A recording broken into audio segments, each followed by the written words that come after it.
भाई चंद्रशेखर आजाद जी से कि वो आए और आप तक आने वाले लोग ये आगरा के गांव से चलकर आए हैं, मोहल्ले मोहल्ले से चलकर आए हैं। हमारे पार्टी के लोगों ने दिन रात मेहनत की, हमारे भीम आर्मी के साथियों ने दिन रात मेहनत की। ये मैदान आज पहली बार भरा है। इस मैदान को आज तक कोई पार्टी भर नहीं पाई, आज तक इस मैदान को कोई पार्टी नहीं भर पाई। देखिए इस मैदान के बाहर भी सारी सड़कें भरी पड़ी हैं। साथियों, हम पुलिस प्रशासन का भी धन्यवाद करते हैं कि पुलिस प्रशासन आगरा के लोग हमारा पूरा सहयोग कर रहे हैं।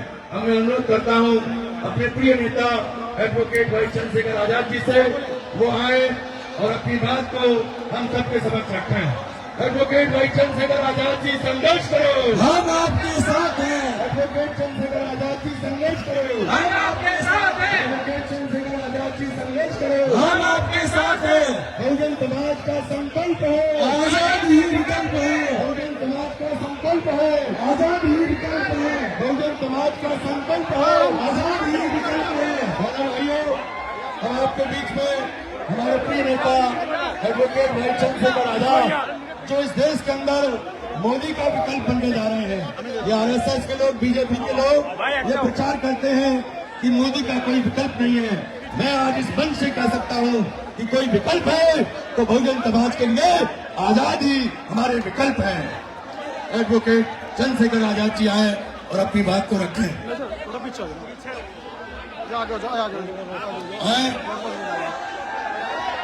आमिर भाई, आमिर भाई,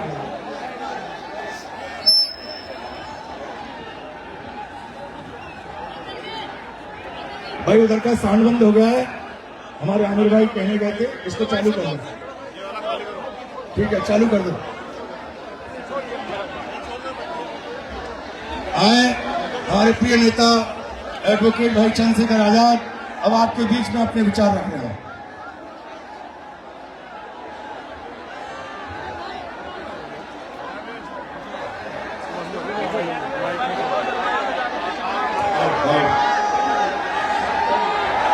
जय भीम।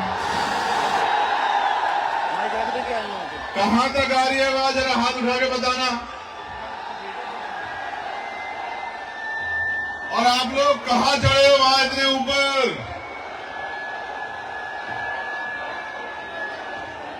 अपना ख्याल रखना, कहां चढ़ गए इतने ऊपर?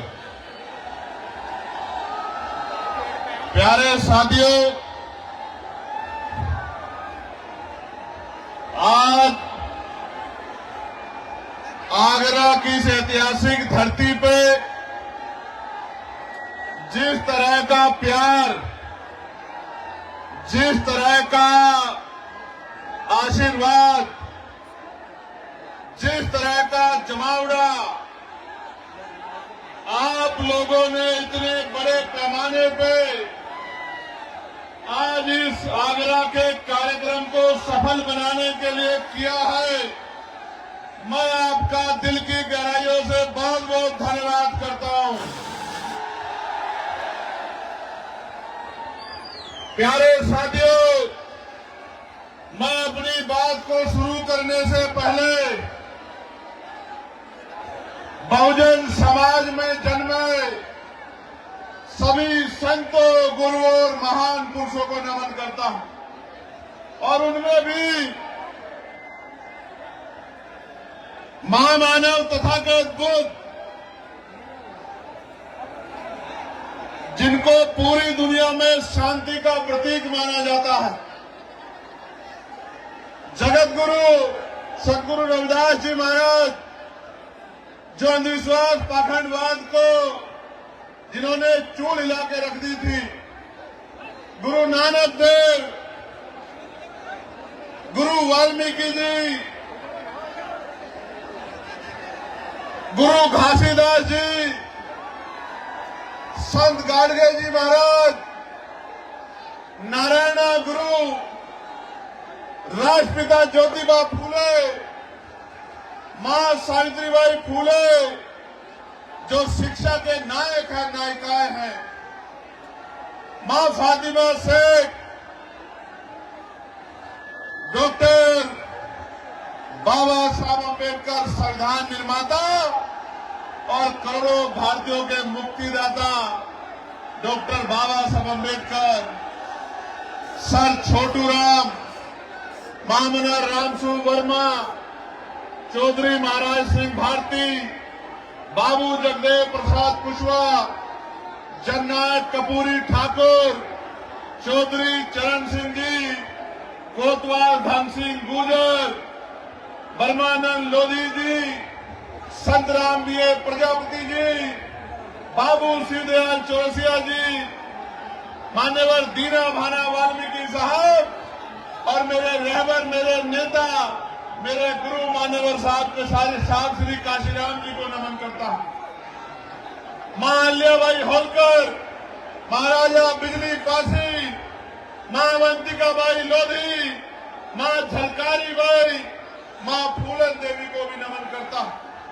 सम्मानित साथियों, आप जानते हैं कि ये कार्यक्रम जीआईसी ग्राउंड में नहीं होना था। ये कार्यक्रम कहां होना था? रामलीला मैदान में। और रामलीला मैदान सिर्फ मैदान नहीं है, वो मिट्टी है जिस मिट्टी में बाबा साहब अम्बेडकर के आंसू टपके थे, हमारे रहबर के आंसू टपके थे।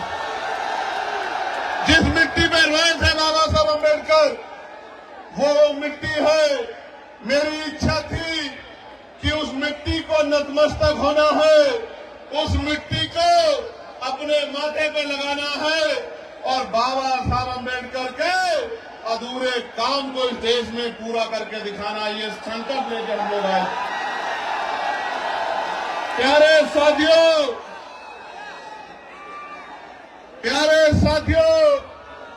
हमसे जगह छीनी जा सकती है, लेकिन दिलों से हमको नहीं निकाला जा सकता। वो हमसे जगह छीन सकते हैं, वो बहुत लंबे समय से ये करते आए हैं। वो हमसे आज जगह छीन सकते हैं, लेकिन आपके दिलों से हमें नहीं निकाल सकते। इस बात का प्रमाण आज आप लोगों ने दिया है। ये नौजवानों की सैलाबी ये जो संख्या है, और इधर मेरी मां बहनों का जो धूम में बैठ के आशीर्वाद देने के लिए आई है, मैं आपका कैसे धन्यवाद करूं। आपने भीम आर्मी आजाद समाज पार्टी को जिस तरह का प्यार आशीर्वाद देने का काम किया है, मैं आगरा अलीगढ़ मंडल के अपने तमाम नेताओं का बहुत बहुत धन्यवाद करता हूं।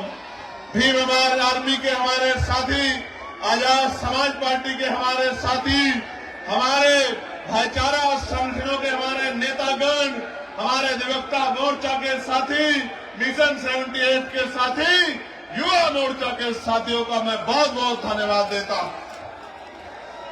और ये पहला ऐसा आंदोलन है जिसके मंच पे SC, ST, OBC और मुस्लिम, जैन, सिख तमाम जातियों के नेता आपको देखने को मिलेंगे।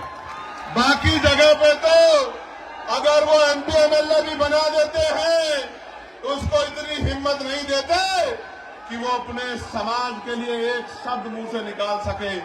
आपको 2 अप्रैल 2018 याद है, नहीं याद है?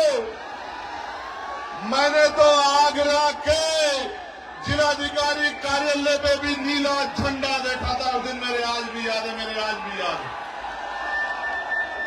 प्यारे साथियों, जिन साथियों ने 2 अप्रैल में बलिदान दिया था, या जो साथी 2 अप्रैल में जेल गए थे, मैं चंद्रशेखर आजाद अपनी पार्टी की तरफ से आपको वादा करता हूं, 27 में राजकाज बदलेगा। इन झूठों मुकदमों को शाम तक हम लोग हटाने का काम करेंगे, मेरी बात को आप याद रखेंगे। और जिन निर्दोष लोगों ने पुलिस की लाठियां खाई और जेल काटने का काम किया, उन निर्दोष भाइयों को सरकार सम्मानित करने का काम करेगी, उनके आंसू पोंछने का काम करेगी। इस बात का भी मैं आपको विश्वास दिलाता हूं। प्यारे साथियों,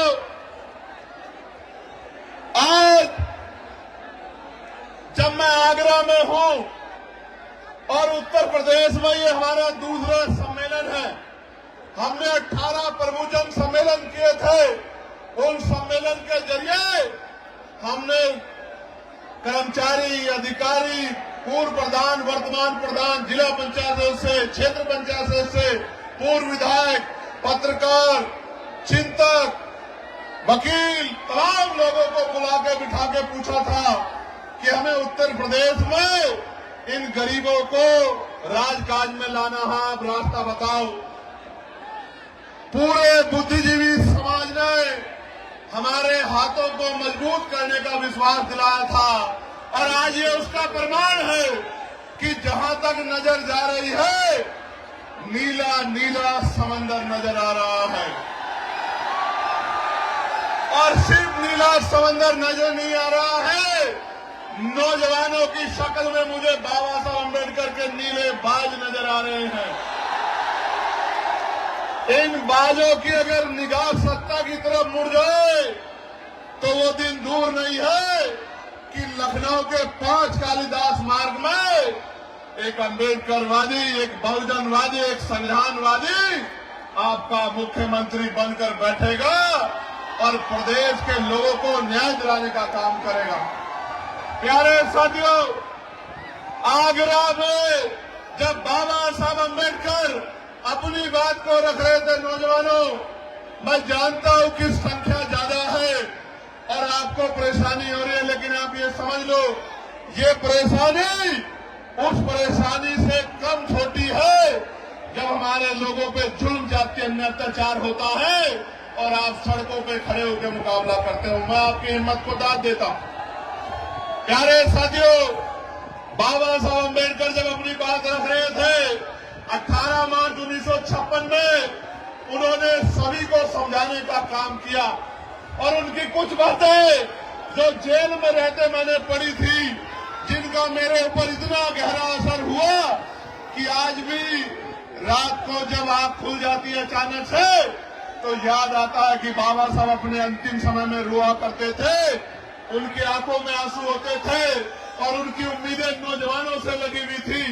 बाबा साहब ने यहाँ कर्मचारियों के बारे में कहा कि कर्मचारियों ने मेरा साथ नहीं दिया, लेकिन मैं धन्यवाद देता हूं कि आज देश के बहुत सारे कर्मचारी अधिकारी अपनी सामाजिक जिम्मेदारी का निर्वहन कर रहे हैं। बाबा साहब ने कर्मचारियों अधिकारियों से कहा कि केवल अपने बारे में मत सोचो, अपनी आमदनी का, अपनी तनख्वाह का 20% पैसा अपने समाज को तरक्की के लिए लगाओ। मैं उन कर्मचारियों का धन्यवाद दूंगा जिन कर्मचारियों ने बाबा साहब की बात को माना और जिन्होंने नहीं माना, मैं उनको आगाह करते हुए कहना चाहता हूं कि आप बाबा साहब का साथ नहीं दे पाए, लेकिन अब बाबा साहब के बच्चे मैदान में हैं। अपने समाज को, इस कमजोर हक वंचित समाज को मुख्य धारा में लाने के लिए आजाद समाज पार्टी का तन मन धन से साथ दो और फिर देखो उत्तर प्रदेश कैसे आगे बढ़ता है। प्यारे साथियों, बाबा साहब ने अंत में अपनी बात को खत्म करते हुए कहा था कि अब मैं बूढ़ा हो चला हूं, बीमार रहता हूं, जब अपने चारों तरफ देखता हूं तो एक भी नौजवान ऐसा नजर नहीं आता जो इस आंदोलन रूपी तंबू का बम्बू बन के इस आंदोलन को आगे बढ़ा सके। बाबा साहब कह रहे थे, मैं ऐसे टेंट की तरह हूं, मैं ऐसे तंबू की तरह हूं, बम्बू की तरह हूं, जिसमें बहुत सारे टेंटों का बोझ है, लेकिन मैं गौरवान्वित हूं कि आज हमारे साथ मैं इस बात को नहीं कह सकता कि मैं अकेला हूं। मेरे हाथों को मजबूत करने के लिए देश, प्रदेश और उत्तर प्रदेश के ताकतवर नेतृत्व मेरे साथ है। हमारे जिले, विधानसभा, बूथ, सेक्टर, लोकसभा, मंडल, प्रदेश के मजबूत नेता मेरे साथ हैं जो लगातार मेरे हाथों को मजबूत कर रहे हैं। प्यारे साथियों, मैं आपको ये कहना चाहता हूं, बाबा साहब ने उस दिन ये कहा था रोते हुए कि एक भी नौजवान दिखाई नहीं देता जो इस आंदोलन को आगे बढ़ा सके। आज मुझे इस मैदान में लाखों नौजवान दिखाई देते हैं जो बाबा साहब की बात को मानने के लिए तैयार है और बाबा साहब की बात को मानने के लिए तैयार नौजवानों, आपकी शक्ति से शासन प्रशासन को चीजों को समझ ही रहा है, लेकिन सरकारों की भी नींद खराब है। वरना आज का कार्यक्रम रामलीला ग्राउंड में होता। मैं यहाँ के प्रशासन का धन्यवाद करना चाहता हूँ कि उन्होंने काफी मदद की है, मगर साथियों आपकी भी जिम्मेदारी है कि आप अपनी लड़ाई को स्वयं लड़े। प्यारे साथियों, हम उत्तर प्रदेश को कैसा प्रदेश बनाना चाहते हैं, मैं उस पर प्रकाश डालना चाहता हूं। ऐसा प्रदेश जहां शिक्षा गरीबों के दायरे में हो, जहां गरीबों को अच्छी से अच्छी शिक्षा मिले। मैं बहुत जिम्मेदारी से आपके बीच में बात रखते कह रहा हूं, 2000 रुपए आपको राशन के मिले ना मिले, 5 किलो राशन मिले ना मिले, लेकिन शिक्षा 1 नंबर की मिलेगी आजाद समाज पार्टी के राज में। ऐसी शिक्षा मिलेगी जो यहाँ के प्राइवेट स्कूल भी देने में भी सक्षम नहीं है, जिसकी महीने की फीस 20,000 रुपए है। मैं संकल्प लेकर कहता हूँ कि हम लोग करके दिखाएंगे कि गरीब के बच्चों को ऐसी शिक्षा मिलेगी कि अमीर के बड़े बड़े स्कूल, अमीरों के बड़े बड़े स्कूल में पढ़ने वाले बच्चे भी गरीबों के बच्चों का मुकाबला नहीं कर पाएंगे। आपको 5 किलो राशन मिले ना मिले, लेकिन आपके बच्चे को इतना मजबूत करेंगे कि वो 50,000 रुपए की नौकरी रोजगार करेगा महीने का, और आपकी आंख में आंसू नहीं आने देगा। मेरी बात को आप याद रखना, ऐसी व्यवस्था लागू करेंगे। प्यारे साथियों, ऐसी चिकित्सा व्यवस्था लागू करेंगे कि इलाज की कमी और पैसे की कमी के कारण किसी की जान नहीं जाएगी। जैसे मैंने अपने पिता को खो दिया था, मैं आपको संकल्प करके कहता हूं इस मिट्टी से। प्यारे साथियों, सिर्फ जान ही नहीं जाएगी, ना जमीन गिरवी रखनी पड़ेगी, ना उधार लेना पड़ेगा। कोई भी बीमारी होगी, 1000 रुपए से कम में आपका इतना अच्छा इलाज होगा कि आप बीमार होकर चले तो जाओगे, लेकिन खुशहाल होकर अपने परिवार के बीच में आओगे। ऐसी व्यवस्था हम लोग करके देंगे उत्तर प्रदेश। प्यारे साथियों, लक्ष्यधार भाषण तो आप 75 साल से सुनते आ रहे हैं। एक हमारे पुराने आंदोलन के अलावा किसी ने गरीबों की सुध लेने का काम नहीं किया जलाध्यक्ष जी। तो मैं ये कहना चाहता हूं कि और कोई करे ना करे, पढ़े लिखे नौजवानों को रोजगार देने का काम आजाद समाज पार्टी 1 साल के अंदर करने का काम करेगी। मेरी बात को आप याद रखना। रोजगार देने का काम, आपके आंसू पोंछने का काम, आपकी जेब को मजबूत करने का काम, आपको सपने पूरे करने का अधिकार आजाद समाज पार्टी आपको 1 साल के अंदर अवसर बना के देगी। प्यारे साथियों, आज कानून व्यवस्था का क्या हाल है? आज कानून व्यवस्था का हाल खराब है। जुल्म जाति अन्याय अत्याचार हो रहा है, बहन बेटियों की इज्जतें लुट रही है। मैं आपको संकल्प करके कहता हूं, अगर कोई अपराधी किसी बच्ची की तरफ आंख उठा लेगा, तो मुख्यमंत्री तो भी कह रहे थे, मैंने मेरठ में भी पूछा था कि हर चौराहे पे यमराज खड़े, यमराज ना खड़े हो, लेकिन पुलिस को इतनी शक्ति दी जाएगी कि किसी गुंडे की हिम्मत नहीं होगी बहन बेटियों की तरफ आंख उठा ले। और अगर उठाएगा, अगर कोई गुंडा उठाएगा, तो आज की पुलिस तो 1 गोली मारती है, 2 गोली मार के उसको जो है पूरी जिंदगी के लिए इस लायक नहीं छोड़ेंगे कि वो किसी बहन बेटी की तरफ आंख उठा के देखने का काम करे। जब मैं ये बात कह रहा हूं, तो मीडिया के लोग मेरी आलोचना करेंगे अपने दफ्तरों में बैठ के कि चंद्रशेखर आजाद कह रहे हैं कि 2 गोली लगवा देंगे। लेकिन मैं कह रहा हूं, बाबा साहब अम्बेडकर ने कानून मंत्री पद से इस्तीफा दे दिया था बहन बेटियों को हक अधिकार दिलाने के लिए। इन बहन बेटियों की सम्मान के लिए 1 नहीं 2 गोली तो उस दरिंदे को लगनी चाहिए जो बहन बेटियों की तरफ आंख उठाने का काम करे। लगनी चाहिए। प्यारे साथियों, आज महंगाई ने कमर तोड़ दी है। मेरे आज भी याद है 2004-05 में सोना 10,000 रुपए हुआ करता था। आज कितना है? 1,54,000 रुपए। 1,15 लाख तो नहीं आए, लेकिन सोना 10,000 से 1,54,000 रुपए हो गया। किसी गरीब के अंदर हिम्मत नहीं बन पा रही है कि वो शादी में सोने की व्यवस्था कर ले। मैं आपको कहना चाहता हूं, ये सोने का दाम ऐसे नहीं बढ़ा। हमारे प्रधानमंत्री जब मुख्यमंत्री हुआ करते थे गुजरात के, तो कहा करते थे कि रुपए की कीमत ऐसे नहीं गिरती है, रुपया गिरता है तो प्रधानमंत्री की साख गिरती है, लेकिन आज रुपया कहां चला गया प्रधानमंत्री जी को नजर नहीं आता। मैं आपको कहना चाहता हूं, अमीरों की तिजोरियों में जो पैसा भ्रष्टाचार का उठा के रख लिया है, इस भ्रष्टाचार पे ऐसी चोट करेंगे कि इन अमीरों को भ्रष्टाचार का पैसा निकालना पड़ेगा और ये पैसा गरीबों के घरों तक पहुंचेगा। गरीबों के रोटी का व्यवस्था, कपड़े की व्यवस्था, पानी की व्यवस्था, शिक्षा की व्यवस्था और चिकित्सा व्यवस्था, इस भ्रष्टाचार के पैसे को अमीरों की तिजोरी से निकाल के गरीबों तक पहुंचाने का काम हम लोग करेंगे। प्यारे साथियों, बाबा साहब ने 1956 में जमीनों की बात की थी। मैं आपके सामने कहना चाहता हूं, पुरानी सरकारों ने जितनी जमीन दी थी गरीबों को, अति पिछड़ों को, दलितों को, चुन चुन के उन जमीनों को छीनने का काम सरकार कर रही है। असामी पट्टे हो या सीलिंग वाले पट्टे या कोई और पट्टे, सारे पट्टों को लगातार पिछड़े मुसलमानों को जो जगह थी छीनने का काम कर रही है। जब सरकार बड़े बड़े हाईवे बना के जमीन एक्वायर कर सकती है, तो भूमिहीन मजदूरों को, किसानों को क्यों नहीं जमीन दे सकती? सरकार के पास का कोई जवाब नहीं है।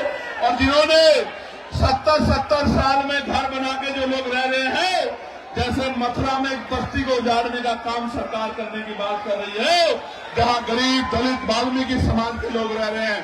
मैं सरकार को चेताना चाहता हूं, अगर आप गरीबों के घर छीनने का काम करोगे मथुरा में या पूरे प्रदेश में, या उनकी जमीन छीनने का काम करोगे, हम आपकी कुर्सी छीन लेंगे। मेरी बात को याद रखना, ये गरीब आपको सबक सिखा देंगे। प्यारे साथियों, मैंने पार्लियामेंट में एक बिल लेके आया था, मैं निजी क्षेत्रों में आरक्षण का। आपने पढ़ा होगा, सुना होगा कि दलितों को, पिछड़ों को निजी क्षेत्रों में आरक्षण मिलना चाहिए, क्योंकि सरकारी नौकरियां 2% है, प्राइवेट सेक्टर में आरक्षण मिलना चाहिए। बड़ी बहस हुई, कोई कहता है चंद्रशेखर आजाद तो निजी क्षेत्रों में आरक्षण की बात कर रहे। बात नहीं कर रहा हूं, राजकाज बनने दो।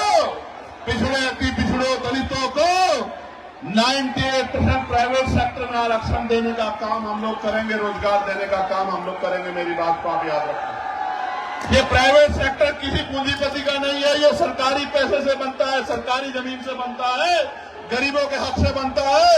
इस 98% प्राइवेट सेक्टर में आज आगरा की धरती से संकल्प हम लोग लेते हैं, इस 98% प्राइवेट सेक्टर में, इन उद्योगों में कमजोर वर्गों के लोगों को हम लोग आरक्षण देने का काम करेंगे। इस बात का मैं आपको विश्वास दिलाता हूं। आपको याद होगा, एक पार्टी है जो अपने आप को नारा लगाती है कि हम दलितों, पिछड़ों, मुसलमानों की पार्टी है, हम इनका ध्यान रखते हैं। प्रमोशन में रिजर्वेशन का बिल फाड़ने वाली पार्टी कभी दलित, पिछड़े, मुसलमानों की हितैषी नहीं हो सकती। मेरी बात को आप याद रखना। मैं आपको आगरा की धरती से चेताने का काम कर रहा हूं। ये आपकी वोटों को लेने के लिए तमाम तरह के कपड़े, तमाम तरह की भाषा बदल के आएंगे। ये आपके हितैषी होते तो आपके कर्मचारियों को डिमोशन का सामना नहीं करना पड़ता, आपके कर्मचारियों को खून के आंसू नहीं रोने पड़ते। इस बात का आपको एहसास होना चाहिए। और अगर हम लोगों को मौका मिल जाएगा तो पिछड़े, अति पिछड़ों को भी दलितों के साथ प्रमोशन में आरक्षण दिलाने का काम हम लोग उत्तर प्रदेश में करेंगे। मेरी बात को आप याद रखना। प्यारे साथियों, मैं तो यही तक नहीं, मैं सामाजिक न्याय को मानने वाला व्यक्ति हूं। आगरा की धरती पर खड़े हुए कह रहा हूं, इसलिए तमाम लोग मेरे पीछे षड्यंत्र कर रहे हैं कि दलितों की तरह पिछड़े वर्ग के लोगों को भी पॉलिटिकल रिजर्वेशन हम लोग दिलाने का काम करेंगे विधानसभा, लोकसभा में। मेरी बात को आप याद रखना। जो कोई नहीं कर पाया वो बाबा साहब अम्बेडकर के बच्चे करके दिखाएंगे। मुस्लिम भाइयों, आप भी तैयार हो जाओ, हिम्मत करके दिखाओ। आजाद समाज पार्टी आपको भी संख्या के आधार पर आपकी हिस्सेदार दिला के रहेगी। मेरी बात को याद रखना। और अति पिछड़े वर्ग के लोगों को कहना चाहता हूं, उनके मन में भय रहता है। आरक्षण 27% दिया गया है, जबकि आबादी 52% थी। मैं आपको विश्वास दिलाता हूं, पिछड़े वर्ग के लोगों को आज प्रजापति, कश्यप मौर्य, साक्यम, बिल, कुशवाहा, राजभर, तमाम लोगों को 15% उत्तर प्रदेश में अलग से आरक्षण की व्यवस्था करा के देने। मेरी बात को आप याद रखना, जिससे कि कोई विवाद ना रहे। और आपकी भी संख्या कम न रहे, आपको भी आगे बढ़ के आने का मौका मिले। पाल प्रजापति, सैन विश्वकर्मा मौर्य का बच्चा भी, निषाद का बच्चा भी, दुनिया चौहान का बच्चा भी मुख्य धारा में, इस बात का भी मैं आपको विश्वास दिलाता हूं। प्यारे साथियों, आगरा में जूते का व्यापार होता है, अलीगढ़ में तालों का बड़ा काम है, फिरोजाबाद में कांच का बड़ा काम है। जीएसटी, पहले जीएसटी की मार, फिर लाइसेंस में गैर जिम्मेदारी, फिर छापेमारी के नाम पर लगातार उत्पीड़न किया जा रहा है। लगातार कारीगरों को, मजदूरों को मजबूर करने का काम ये सरकार कर रही है। छोटे छोटे व्यापारी आगरा में जब रिक्शे से अपना माल भेजते हैं तो जीएसटी के अधिकारी उनको पकड़ के 50-50 हजार रुपए की रिश्वत वसूलने का काम करते हैं। राजकाज बदलने दो, एक एक पैसे का हिसाब होगा जो गरीबों का छीनने का काम कर रहे हैं, मजदूरों का। मैंने तो पत्र लिखा था सरकार को कि जीएसटी में छूट करो, और मैं कहना चाहता हूं हमारा व्यापार मंडल मजबूत है। किसी व्यापारी को दिक्कत हुआ करे तो हमारे भीम व्यापार मंडल के साथियों से मिल लिया करो, अपनी समस्या इनको बता दिया करो। प्यारे साथियों, अभी अभी यूजीसी के नए नियम आए हैं, बड़ी चर्चा हो रही है, बड़ा विरोध हो रहा है, और मैं आपको स्पष्ट कहना चाहता हूं वही विरोध कर रहा है जो जाति के आधार पर एससी, एसटी, ओबीसी के बच्चों का शोषण करने का काम करता है, उनको अपमानित करने का काम करता है। इससे किसी को दिक्कत नहीं है सिवाय द्रोणाचार्य के, जो एकलव्य का अंगूठा काटना चाहता है। उसके अलावा यूजीसी के नए नियमों से किसी को दिक्कत नहीं है। और मैं सरकार को कहना चाहता हूं, चंद मुट्ठी भर लोगों की वजह से अगर यूजीसी पे फैसला वापस हुआ तो हम 85% बहुजन समाज के लोग सड़कों पे उतर के सरकार को बताने का काम करेंगे कि हमारे बच्चों के जो जितना जो है बड़ी बड़ी यूनिवर्सिटियों में सुसाइड और तमाम तरह के अटेम्प्ट हो रहे हैं, इस अपमान को, इस दर्द को हम लोग भूलने वाले नहीं है। चेतावनी भी मैं सरकार को देना चाहता हूं। ये सरकार धर्म की बात करती है, गौरव यहां खड़े, धर्म की बात सरकार करती है, और अभी ये अपने धर्म के शंकराचार्यों के साथ कैसा व्यवहार कर रही है आप लोग देख लो। प्रयागराज इसका बहुत बड़ा उदाहरण है, जो अपनों की नहीं हुई। हालांकि मेरा उनसे वैचारिक मतभेद है, क्योंकि वो वर्ण व्यवस्था को मानते हैं, मनुस्मृति को मानते हैं, ये उनका अधिकार है, लोकतंत्र है, आर्टिकल 25-26 है। लेकिन हम लोग संविधान को मानने वाले लोग हैं, मानवता को मानने वाले लोग हैं, भगवान बुद्ध को मानने वाले लोग हैं। हम लोग किसी के साथ भी अन्याय बर्दाश्त नहीं करते। इसलिए वैचारिक मतभेद के बाद भी मैंने कहा कि वहां गलत हुआ, जिस तरह से उनके शिष्यों की चुटियां पकड़ के उनको खींचा गया। ये इस बात का उदाहरण है कि जब सत्ता तानाशाह हो जाती है तो पहले उसी का इलाज करती है जिसने उसको सत्ता में लाकर बिठाने का काम किया है। प्यारे साथियों, आज उत्तर प्रदेश में बरेली में अन्याय हो रहा है आप सबके सामने। आज हाथरस में अन्याय हो रहा है, हाथरस के जख्म अभी हम भूले नहीं है। आज बुलंदशहर में क्या हाल है, प्रयागराज आपको याद होगा किस तरह से 90 बच्चों को जेल भेजने का काम इस सरकार ने किया था। और प्रयागराज में कौशाम्बी में अपनी पाल समाज की बच्ची को मुझे जाने नहीं दिया था उनके घर पे। और आपको याद होगा कानपुर देहात में क्या अन्याय हुआ, आपको याद होगा अरुण वाल्मीकि के यहाँ हम लोग आए थे जब उस बच्चे को मार दिया था, उसकी 30 दिन की उसकी गर्भवती पत्नी को पीटने का काम किया था। मैं उस दिन उनके आंसू पूछने के लिए आया था। हाथरस के परिवार को मुख्यमंत्री ने वादा किया कि नौकरी और घर देंगे, नहीं दिया। ये इनके वादे खोखले हैं। और अभी मेरठ में आपने देखा, मेरठ के कपसार में एक चुनाव सांसद अपनी बहन से और अपनी मरी हुई मां से नहीं मिल पाया, पुलिस बना के मुझे रोकने का काम किया। मैं कहना चाहता हूं, मुझे तो रोक लोगे, मैं संविधान को मानता हूं, लेकिन इनको कैसे रोकोगे जब ये अपने पैरों पे खड़े हो जाएंगे? इनको कैसे रोकोगे? मुझे रोक लो, मैं कानून को मानता हूं, लेकिन कानून चलाने वाले हाथ जब इनके हो जाएंगे, जब इनका राज का जाएगा कमजोरों का, तब इन गुंडों को कैसे बचाओगे? इनके बारे में, गुंडों के बारे में सोचो। प्यारे साथियों, मैं बहुत जिम्मेदारी से आपको ये कहना चाहता हूं, इस जुर्म जाति को रोकने के लिए हमें कमर कसनी होगी, क्रांति के लिए तैयार होना पड़ेगा और क्रांति संवैधानिक रूप से वोट के रूप में होगी। जब मैं सड़कों पे था, सड़कों पे लड़ता था, आज पार्लियामेंट में आपने भेज दिया है, तो बताओ पार्लियामेंट में आपकी आवाज गूंजती है नहीं गूंजती है? क्या 543 में नीले पट्टे वाला दिखाई देता है नहीं दिखाई देता है? कहीं छिप तो नहीं जाता? सुनते हो नहीं सुनते हो? प्यारे साथियों, इस देश में 15 अगस्त 1947 को तय हो गया था। मुस्लिम समाज के भाई सुन लें, जैन समाज के भाई, सिख समाज के भाई, बौद्ध समाज के भाई, क्रिश्चियन समाज के भाई सुन लें, हमारे जो मसीह समाज को मानने वाले लोग हैं वो भी सुन लें।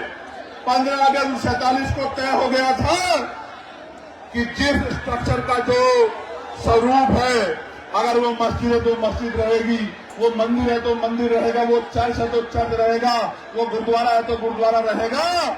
लेकिन जब से इनकी सरकार आई है, हर मस्जिद को, हर गुरुद्वारे को, हर चर्च को जानबूझ के टारगेट करने का काम ये सरकार कर रही है कि इनका राजनीतिक एजेंडा कामयाब होता रहे।